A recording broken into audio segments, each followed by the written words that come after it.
আসসালামু আলাইকুম সবাইকে, আমি Azadi. Welcome back to my channel. আজকে এই একই ভিডিওতে আমি মোট 4টা ইফতারের আইটেম তৈরি করে দেখাবো। একদম মুচমুচে দোকানের মতো হবে। এই জনপ্রিয় 4টি ইফতার না থাকলে মনে হয় যে ইফতার টেবিল খালি থেকে যায়। তাই আমি একই ভিডিওতে 4টি রেসিপি দিয়ে দিয়েছি। তাই প্লিজ সম্পূর্ণ ভিডিওটা দেখবেন, আর সবগুলো রেসিপি কেমন হয়েছে অবশ্যই কমেন্ট করে জানাবেন। তো প্রথম রেসিপি হলো বেগুনি। তো আমি যেভাবে বাসায় বেগুনি তৈরি করি, আজকে আমি সেই রেসিপিটা আপনাদের সাথে শেয়ার করব। ইনশাল্লাহ বেগুনিগুলো খুবই ফুলকো হবে আর খুবই মুচমুচে হবে। তাহলে চলুন আর কথা না বাড়িয়ে আমরা ঝটপট রেসিপিটা দেখে নেই। এর জন্য আমি একটি মিক্সিং বোলে নিয়ে নিয়েছি বেগুনগুলোকে খুব ভালো মতো পরিষ্কার পানি দিয়ে ধুয়ে এরকম স্লাইস করে কেটে নিয়েছি। আর এটাকে ভালো মতো পানি দিয়ে আমি ধুয়ে নেব। আর পানি দিয়ে ধুয়ে নেওয়ার পরে একটু লবণ পানিতে আমি একটু ভিজিয়ে রাখবো 10 মিনিটের জন্য। এতে করে বেগুনের মধ্যে সুন্দর একটা লবণ ঢুকে যাবে আর বেগুনটা একটু নরমও হয়ে যাবে। এখন 10 মিনিট পরে বেগুনগুলোকে পানি থেকে ঝরিয়ে একটা ছড়ানো পাত্রে নিয়ে নিচ্ছি। এতে করে বেগুনের গায়ের এক্সট্রা পানিটা শুকিয়ে যাবে।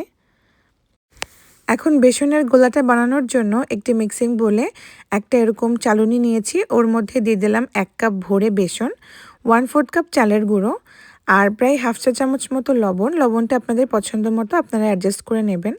এখন খুব ভালো মতো এটাকে আমি এভাবে চেলে নেব। এভাবে সব কিছু ভালো মতো চেলে নিলে যখন আমরা পানি দিয়ে এই মিশ্রণটা মেশাবো তখন খুব ভালো মতো মিশে যাবে।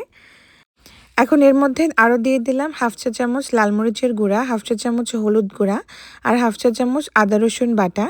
এখন অল্প অল্প করে পানি দিয়ে আমি একটা স্মুথ ব্যাটার তৈরি করে নেব। একবারে বেশি পানি দিয়ে দিলে তখন এটা মেশাতে একটু অসুবিধা হয়, এজন্য অল্প অল্প করে পানি দিয়ে মিশিয়ে নেওয়াই ভালো। এখন এটাকে খুব ভালো মতো আমি একটু ফেটিয়ে নেব। যত ভালো করে ফেটাবেন ততই এই বেগুনিগুলো অনেক ফুলকো আর মুচমুচে হবে। তো আমি খুব ভালো মতো ফেটিয়ে নিয়েছি আর এটা হচ্ছে এরকম টাইপের কনসিস্টেন্সি হবে। খুব বেশি পাতলা না, আবার খুব বেশি মোটাও না, মোটামুটি একটা কনসিস্টেন্সি। তো এইটাকে আমি এখন ঢেকে রেখে দেবো প্রায় 10 মিনিটের জন্য। 10 মিনিট পরে দেখুন ব্যাটারটা এরকম হবে। ঠিক এরকম টাইপের যখন হবে সে পর্যায়ে আমি দিয়ে দিচ্ছি প্রায় 1 চিমটি মতো বেকিং সোডা, মানে 1/4 টিস্পুনেরও কম। এখন দিয়ে দিচ্ছি 1 চা চামচ তেল, আর এই তেলটা দিয়ে আবার খুব ভালো করে একটু ফেটিয়ে নেব। 2 থেকে 3 মিনিট মতো ভালো মতো ফেটিয়ে নেওয়ার পরে আমি সরাসরি চুলায় চলে যাচ্ছি। তো চুলায় আমি আগে থেকে তেল গরম করতে বসিয়েছিলাম। এখন আপনাদেরকে একটু দেখাই দেই যে কীরকম টাইপের হবে ব্যাটারটা। হাত দিয়ে এরকম আঙ্গুল চোবালে ভালো মতো কোট হয়ে যাবে। এখন খুব গরম তেলে আমি একটা একটা করে বেগুনি দিয়ে দেব। একটা বেগুনি উঠিয়ে এপাট ওপাট খুব ভালো মতো চুবিয়ে এক্সট্রা যে ব্যাটারটা সেটা বেগুন থেকে আমি ঝরিয়ে নিয়ে তারপরে তেলের মধ্যে দিয়ে দেব। ঠিক এরকম। প্রত্যেকবার বেগুনিগুলো তেলের মধ্যে দেওয়ার আগে অবশ্যই ব্যাটারটা খুব ভালো মতো ঝরিয়ে নিতে হবে। এতে করে তেলের ভেতরে বেশি গুড়ি গুড়ির সৃষ্টি হবে না। আর বেগুনিটা দেওয়া মাত্রই উল্টে দিতে হবে, তাহলে দুই পাশই খুব ভালো মতো ফুলতে পারবে। এরপরে আর উল্টানোর দরকার নেই। এরপরে যখন একটা পাশ ভালো মতো কালার হয়ে যাবে তারপরে আবার উল্টে দিতে হবে। এভাবে উল্টে পাল্টে ভেজে নিলে আমাদের বেগুনি একদম রেডি হয়ে যাবে। আর যেহেতু বেগুনির ব্যাটার তৈরিতে আমরা তেল ব্যবহার করেছি, এর জন্য বেগুনি ভাজার সময় অতিরিক্ত তেল ছোক করবে না, আর ভালো মতো বেগুনিটা ভাজা হয়ে যাবে। আর যেহেতু একটু বেকিং সোডা ব্যবহার করেছি যার জন্য এটা অনেকক্ষণ পর্যন্ত মুসমুসে থাকবে। তাই যদি বেগুনি 2 ঘন্টা আগেও বানান তাও কোনো সমস্যা নেই, বেগুনি এরকম মুচমুচেই থাকবে। তা ভালো মতো যখন বেগুনি ভাজা হয়ে যাবে সে পর্যায়ে আমি তেলটা ঝরিয়ে একটা কিচেন টিস্যুর উপরে উঠিয়ে নেব। এই তো আমাদের মুচমুচে বেগুনি একদম রেডি। আশা করি আজকের রেসিপি আপনাদের কাছে ভালো লেগেছে। ভালো লাগলে অবশ্যই একটা লাইক করবেন আর সাবস্ক্রাইব করে আমার পাশেই থাকবেন। ইফতার টেবিলের সবথেকে জনপ্রিয় একটা রেসিপি সেটা হলো ডিম চপ। আমার পার্সোনালি খুবই পছন্দ। আমি যেভাবে বাসায় তৈরি করি আমি সেই রেসিপিটা আপনাদের সাথে শেয়ার করেছি। ইনশাল্লাহ এভাবে বানিয়ে দেখুন, খুবই মজার হয় খেতে। তাহলে চলুন আমরা ঝটপট রেসিপিটা দেখে নেই। তো ডিম চপ তৈরি করার জন্য আমি এখানে সেদ্ধ আলু নিয়েছি 3টা। আপনারা আপনাদের পছন্দ মতো আলু বাড়িয়ে বা কমিয়ে নিতে পারেন। আলুগুলোকে আমি মাইক্রো ওভেনে সেদ্ধ করেছি। মাইক্রো ওভেনের পটেটো যে অপশানটা থাকে সেখানে দিয়ে আলু কয়টা নেবেন সেটা সিলেক্ট করে তারপরে আলুর ওপরে একটা ভেজা টিস্যু দিয়ে এই পটেটোর যে বাটনটা রয়েছে সেখানে চাপ দিলে এই মাইক্রো ওভেনে এটা 5 থেকে 8 মিনিটের মতো সময় লাগে সেদ্ধ হতে, তো সেদ্ধ হয়ে যায়। তো ওভাবে আমি সেদ্ধ করে নিয়েছি। সাথে নিয়েছি সেদ্ধ ডিম আর আলুটাকে খুব ভালো মতো আমি পিল করে এরকমভাবে ম্যাশ করে নিলাম। সাথে নিয়েছি আমি 3টা শুকনা কাঁচামরিচ তেলে হালকা একটু ভেজে নিয়েছি। আর ওই একই তেলে আমি দিয়েছি 2 টেবিল চামচ পেঁয়াজ কুচি আর পেঁয়াজটাকেও এরকম বেরেস্তা কালার করে ভেজে নিয়েছি। সাথে আরও দিয়ে দিচ্ছি কাঁচা পেঁয়াজ আর কাঁচামরিচ। আমি 2টা মরিচই ব্যবহার করেছি, এতে ফ্লেভারটা ভালো হয়। আপনারা চাইলে যে কোনো একটা ব্যবহার করতে পারেন। সাথে দিয়ে দিলাম আমি প্রায় 2 টেবিল চামচ ধনিয়া পাতা কুচি, হাফ চা চামচ লবণ, হাফ চা চামচ ভাজা জিরার গুঁড়া, হাফ চা চামচ চাট মশলা আর 1/4 টিস্পুন গরম মশলার গুঁড়া। এখন সব কিছুকে খুব ভালো করে আমি হাতের সাহায্যে মেখে নেব। ঠিক এভাবে যদি আপনারা এই আলুর পুরটা তৈরি করেন তাহলে এটা খেতে দারুণ লাগে। একবার হলেও বাসায় ট্রাই করবেন। আর আপনারা চাইলে এখানে সরিষার তেলও ব্যবহার করতে পারেন, তবে আমি কোনো সরিষার তেল ব্যবহার করছি না। তো এভাবে সব কিছু খুব ভালো করে মিশে গেলে আমাদের আলুর পুরটা রেডি হয়ে যাবে। যেহেতু ডিম চপ সাথে আমাদের লাগছে সেদ্ধ ডিম, আর ডিমটাকে আমি লম্বালম্বি এভাবে 4 ভাগ করে নিচ্ছি। আপনারা চাইলে এটা যে কোনো শেপের করতে পারেন, তবে যেহেতু আমি ডিম চপটা একটু লম্বাতেই রাখবো এজন্য ডিমগুলো আমি লম্বা করে কেটে নিলাম। এখন এখান থেকে হাতে সামান্য একটু তেল মেখে আমি আলু নিচ্ছি। আলুটাকে এভাবে প্রথমে হাতের সাহায্যে গোল করে নেব, তারপর এভাবে চ্যাপটা করে ভেতরে আমি ডিমের যেই ফালিটা করেছিলাম সেই ডিমের ফালিটা দিয়ে দেব, তারপর এভাবে কভার করে দেব। আর আমি চমচমের মতো শেপ করে নিচ্ছি। আপনারা আপনাদের পছন্দ মতো গোল বা চ্যাপটা যেটাই বলেন সেটা করে নিতে পারেন। তো এখন একইভাবে আমি সবগুলো আলুর চপ তৈরি করে নেব।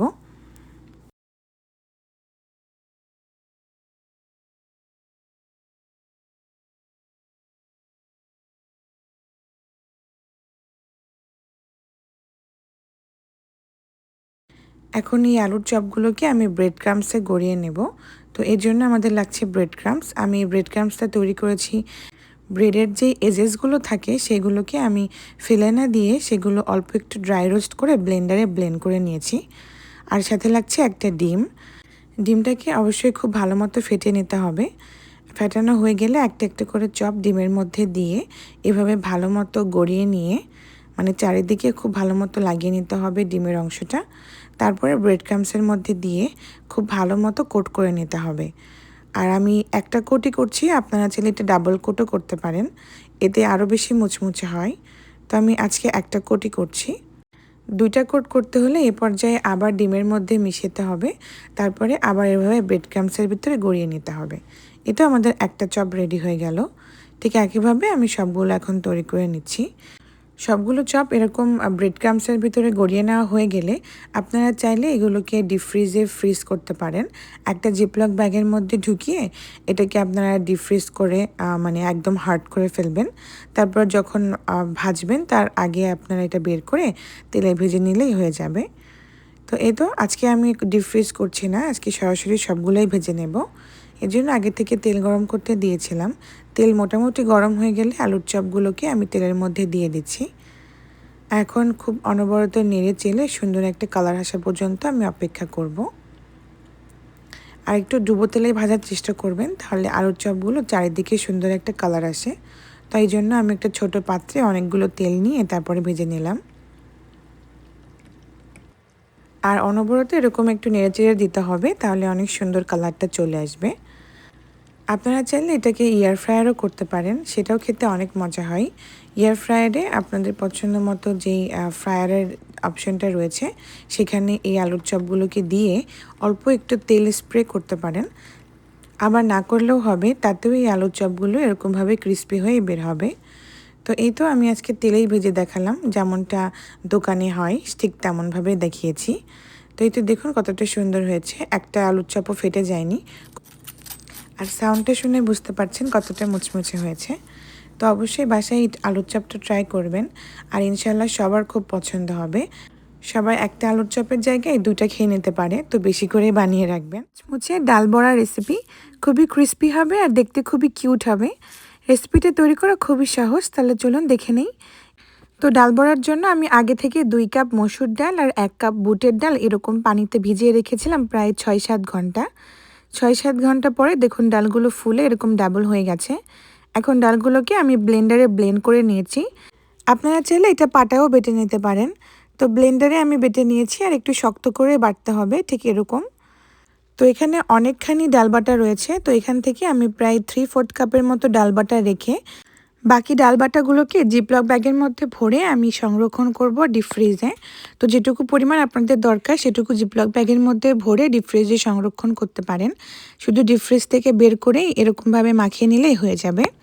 তো আমি যেটুকু রেখে দিয়েছিলাম সেটুকুর মধ্যে দিয়ে দিচ্ছি প্রায় এখানে অনেকখানি পেঁয়াজ কুচি, সাথে দিয়ে দিলাম 2 টেবিল চামচ কাঁচামরিচ কুচি, 2 টেবিল চামচ ধনিয়া পাতা কুচি, আর 1/2 চা চামচ আদা বাটা, আর 1/2 চা চামচ লবণ, আর 1/2 চা চামচ আমি এখানে জিরা ব্যবহার করেছি। আর কোনো মশলা অ্যাড করা লাগবে না, যা দিয়েছি এটাতে খুব সুন্দর একটা ডাল বড়ার টেস্ট আসবে। তো এখন সব কিছুকে খুব ভালো করে আমি মাখিয়ে নিয়েছি। এখন অল্প অল্প করে ছোট ছোট করে আমি এটাকে ডুবো তেলে ভেজে নেব। তো এর জন্য আমি আগে থেকে তেল গরম করতে দিয়েছিলাম। তেল গরম হয়ে গেলে অল্প অল্প করে আমি এখানে ডাল বড়াটা দিয়ে দিচ্ছি। আমি একটু ছোট করে দিচ্ছি, এতে করে ডাল বড়াটা অনেক বেশি মুচমুচে হবে। তো আপনারা চাইলে এটা বড় করেও বানাতে পারেন।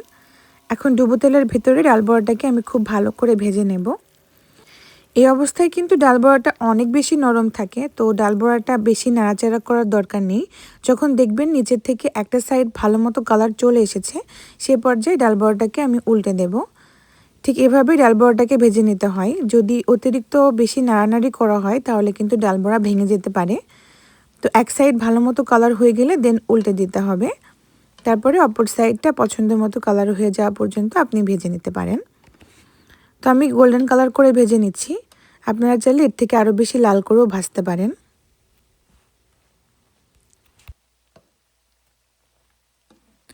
তো এই তো আমাদের ডাল বড়া একদম ভাজা শেষ। দেখুন কত সুন্দর কালার হয়েছে।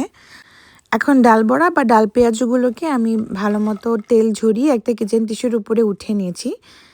আশা করি আজকের রেসিপি আপনাদের কাছে ভালো লেগেছে। ভালো লাগলে অবশ্যই একটা লাইক করবেন আর সাবস্ক্রাইব করে আমার পাশেই থাকবেন। এই তো আপনাদেরকে দেখাই, দেখুন কতটা মুচমুচে হয়েছে, আর খেতে মাশাআল্লাহ অসাধারণ ছিল।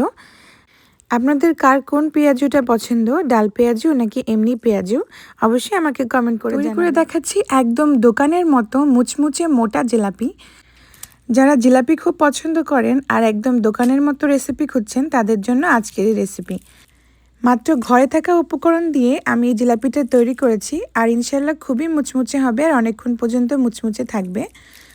সব রকমের টিপ সহকারে আজকের রেসিপিটা আমি শেয়ার করেছি, তাই শেষ পর্যন্ত ভিডিওটা দেখবেন। ইনশাল্লাহ সবার খুবই উপকার হবে। তাহলে আর কথা না বাড়িয়ে চলুন আমরা ঝটপট রেসিপিটা দেখে নিই। তো জিলাপি তৈরি করার জন্য একটা মিক্সিং বোলের মধ্যে আমি নিয়ে নিচ্ছি 1/2 কাপ কুসুম গরম পানি। এই পানির মধ্যে আমি দিয়ে দেব 1/2 চা চামচ ইস্ট, সাথে আরও 1/4 টিস্পুন ইস্ট, মানে টোটাল এখানে 3/4 টিস্পুন ইস্ট দিতে হবে। আর ইস্টটা অ্যাক্টিভ করার জন্য এখানে 1 চা চামচ আমি চিনি ব্যবহার করলাম। এখন সব কিছুকে একটু ভালো করে মিশিয়ে নিচ্ছি। এখন দিয়ে দিচ্ছি এখানে ময়দা। আমি একদম ভোরে 1 কাপ ময়দা আর 1/4 কাপ ময়দা দিয়েছি। সাথে আরও দিয়ে দিচ্ছি 1 টেবিল চামচ বেসন। বেসনটা কাঁচা অবস্থাতেই রয়েছে। সাথে আরও দিয়ে দিচ্ছি 2 টেবিল চামচ কর্নফ্লাওয়ার। এটা হচ্ছে এই রেসিপির গোপন ইনগ্রিডিয়েন্টস। এটা দিলে এই জিলাপিটা অনেকক্ষণ পর্যন্ত মুচমুচে থাকবে। এখন সব কিছুকে খুব ভালো করে আমি একটু মিশিয়ে নিচ্ছি। এই মেশাতে মেশাতে অল্প অল্প করে পানি দিয়ে আমি একটা একদম স্মুথ ব্যাটার তৈরি করে নেব। একবারে বেশি পানি দেওয়া যাবে না, অল্প অল্প করে পানি অ্যাড করতে হবে আর খুব ভালো মতো ফেটিয়ে নিতে হবে। ব্যাটারটা যত ভালো করে ফেটানো হবে ততই এর ভেতরে এয়ার ক্রিয়েট হবে আর জিলাপিগুলো অনেক বেশি ফুলকো হবে। তো আমি এরকম সময় নিয়ে খুব ভালো মতো এটাকে ফেটিয়ে নিচ্ছি।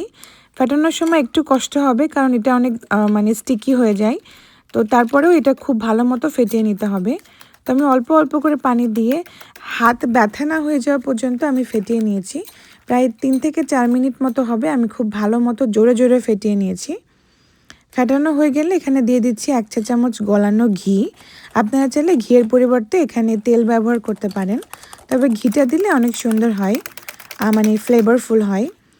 আর হ্যাঁ, এখানে আমার একটা ভিডিওতে মিস হয়ে গেছে, এখানে অল্প একটু লবণ দিতে হবে।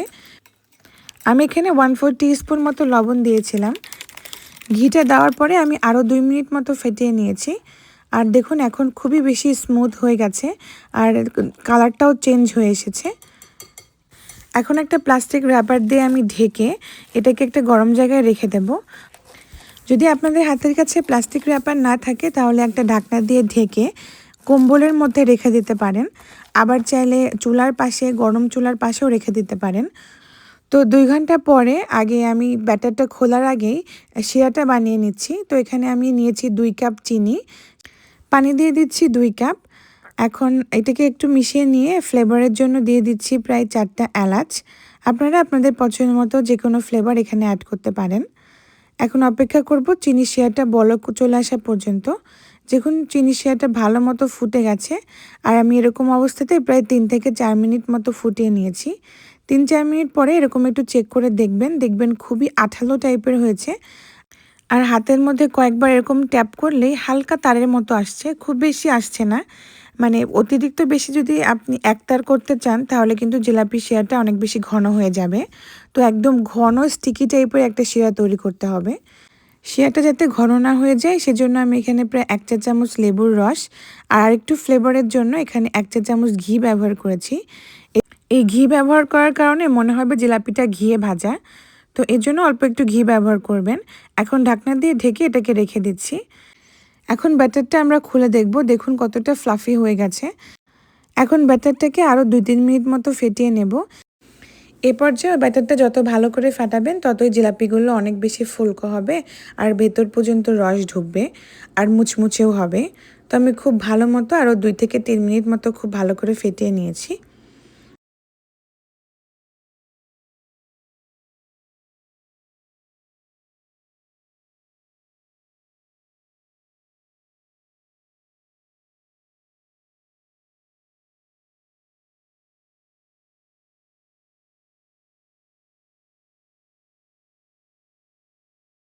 এই তো আমাদের ব্যাটারটা একদম রেডি হয়ে গেছে। এখন ব্যাটারটা একটা প্লাস্টিকের বোতলের মধ্যে আমি ভরে নেব। তো আমি একটা ফানেল ব্যবহার করেছি, এই ফানেলের মাধ্যমে ব্যাটারটা ভরতে অনেক বেশি সুবিধা হয়। তো আপনারা চাইলে চামচ দিয়েও ভরে নিতে পারেন। জিলাপি তৈরি করার জন্য আপনারা চাইলে এখানে জিপলক ব্যাগ ব্যবহার করতে পারেন, আবার চাইলে পাইপিং ব্যাগ দিয়েও করতে পারেন। তো যেটা আপনাদের কাছে সুবিধা মনে হয় সেটা দিয়ে করলেই ভালো হয়। তো আমার কাছে বোতল দিয়ে অনেক বেশি সুবিধার মনে হয়, এই জন্য আমি বোতল দিয়ে করছি। এ তো ব্যাটারটা ভরা হয়ে গেলে বোতলের মুখটা আমি আটকে দেব। তারপর চলে এসেছি চুলায়। চুলাতে আমি আগে থেকে তেল গরম করতে দিয়েছিলাম। তেল যখন পারফেক্টলি গরম হয়ে যাবে সে পর্যায়ে জিলাপিগুলো দিতে হবে।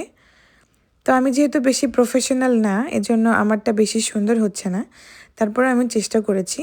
তো জিলাপিটা আপনাদের পছন্দ মতো আপনারা যে কোনো ছোটো বড় বড় যেই সাইজ চান সেই সাইজ করে নিতে পারেন। যেহেতু একটু মোটা জিলাপি এজন্য আমি একটু মোটা মোটা করে করছি।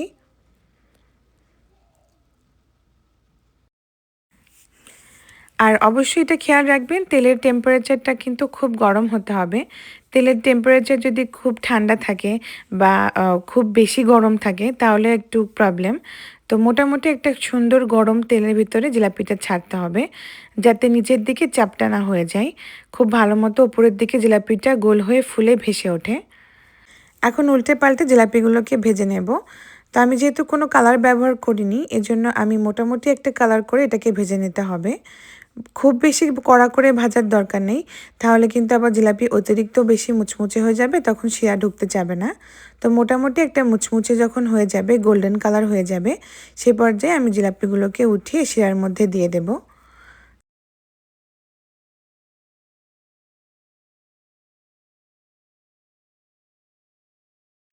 এই তো যখন এরকম গোল্ডেন কালার হয়ে গেছে সে পর্যায়ে আমি এই জিলাপিগুলোকে উঠিয়ে এক শিরার মধ্যে দিয়ে দিচ্ছি।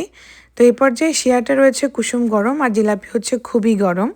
তো কুসুম গরম শিরার মধ্যে একদম গরম জিলাপি আমি দিয়ে দিলাম। আর এই শিরার মধ্যে জিলাপিটা রাখতে হবে 30 সেকেন্ডের জন্য।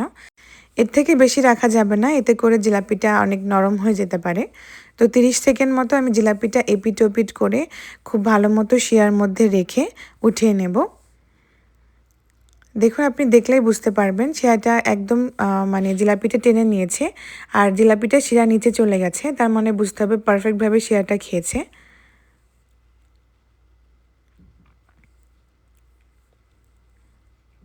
এই তো আমি জিলাপিগুলোকে উঠিয়ে নিচ্ছি। দেখুন কতটা সুন্দর হয়েছে দেখতে, মাশাআল্লাহ। ঠিক একইভাবে এখন আমি সবগুলো বানিয়ে নিচ্ছি।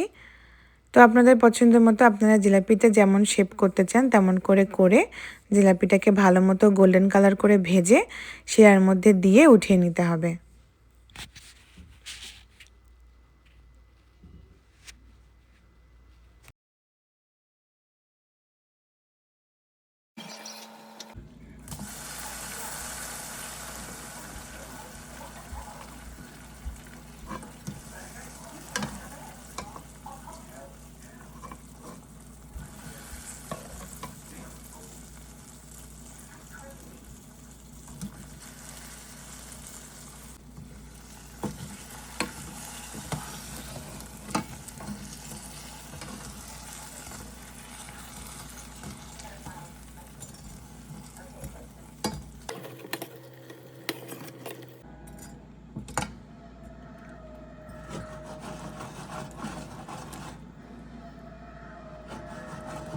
এই তো আমার আরেকটা ব্যাচের জিলাপিটাও হয়ে গেল। আমি এটুকু জিলাপির যে ভিডিওটুকু আমি কাট করিনি, ভাবলাম আপনাদের সাথে পুরো রেসিপিটাই রাখি আর পুরো ভিডিওটাই রাখি। তো এই তো আমাদের সবগুলো জিলাপি এখন তৈরি করা হয়ে গেছে। জিলাপিগুলোকে আমি এই তো প্লেটে সার্ভ করে নিয়েছি। দেখুন দেখতে কতটা সুন্দর হয়েছে। আলহামদুলিল্লাহ একদম দোকানের মতো হয়েছে। তো আমার এই রেসিপি ফলো করে যদি আপনারা বাসায় তৈরি করেন তাহলে ইনশাল্লাহ আপনাদের জিলাপিগুলো এরকম পারফেক্ট হবে। তাহলে আর বাজার থেকে জিলাপি কেনার কোনোই দরকার নেই। এখন কম খরচেই বাসায় তৈরি করে ফেলুন নিজের হাতের জিলাপি। আর এই জিলাপি একটা জায়গায় বসে মানুষ প্রায় ৬-৭টা খেয়ে ফেলতে পারবে, এতটাই মজা হয় খেতে। তাহলে এই তো আজকের মতো এ পর্যন্তই। দেখা হবে অন্য কোনো ভিডিওতে অন্য কোনো রেসিপি নিয়ে। সে পর্যন্ত সবাই ভালো থাকবেন আর আমার জন্য অনেক অনেক দোয়া করবেন। আর আমার এই ভিডিওটা যদি আপনাদের কাছে ভালো লাগে তাহলে অবশ্যই আমাকে কমেন্ট করে জানাবেন। আর যদি বাসায় তৈরি করেন তাহলে তো অবশ্যই কমেন্ট করে জানাবেন। এতক্ষণ সাথে থাকার জন্য অসংখ্য ধন্যবাদ। তাহলে আল্লাহ হাফিজ।